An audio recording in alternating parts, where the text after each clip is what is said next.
ገና ከትምህርት ቤት ወጥቶ ዘሎ መኪና ውስጥ እንደገባ ሞባይል የሚሰጠው ልጅ በአይኔ በብረቷ ያለው የ3ኛ ክፍል ተማሪ ልጅ ራይት አዌይ ኢንተርኔት ኮኔክትድ ታክሲ ውስጥ ትምህርት ቤት ውስጥ መኪና ሞባይል ክልክል ነውና ማለት ነው። ሐቁን ለመናገር እንደዚህ ዘመን ለምዕራቡ ስልጣኔ ናፋቂ አክባሪ ቅርብ ሆነን ምናቅ አይመስለኝም። በቃ ይሄ ኮሙኒኬሽን ቴክኖሎጂ ማደግን ተከትሎ ወካንሁ ሁላችንም ተማርከን አንድ መንደር ላይ ምንም ከዋሽንግተን ዲሲ ከኒውዮርክ ከላስ ቬጋስ አዲስ አበባ ላይ ያለ ልጅ ርቀቱ አይገባህም።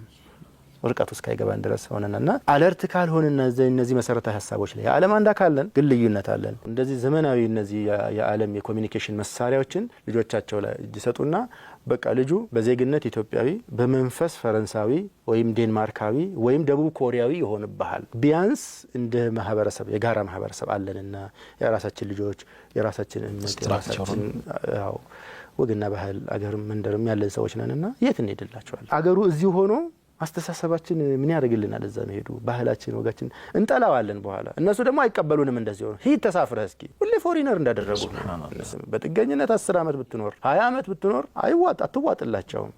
ገና በቆዳ ቀለርህ ነው የምትደብራቸው።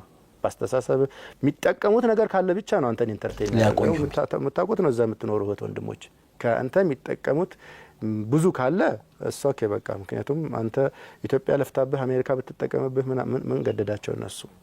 እዚያ 40 አመት ይለፋባል። ከዛ ክሬምህን መስጠት የምችልበት እድሜ ትሄድና እነሱ ተሰጣቸዋል። ይሄ ደስ ይላቸዋል። ጎበዝ ከሆን እንደውም ተጽዕኖ ከሚደረግብን በላይ ተጽዕኖ ለማድረግ እኛ በጣም የሚገርም ቴክስት ቡክ አለን። ወላሂ ቀድተን ማንጨርሰው ምንጭ እጃችን ላለ እሱን እየቀዳን ማጠጣት ሲገባን እሱን ቁጭ አድርገን ሼልፍ ላይ ወሮረ ነው። እኛ ከምድር ፍልስፍናዎች የራሳቸውንም ህይወት ካላስደሰታቸው ሰዎች ማለት ነው የሄዱበት መንገድ ደስታ ይፈጥርልናል ያሉበት መንገድ ደስታ አልፈጠረም። ቤተሰብ አፈርሶባቸዋል፣ ማህበረሰብ አፈርሶባቸዋል።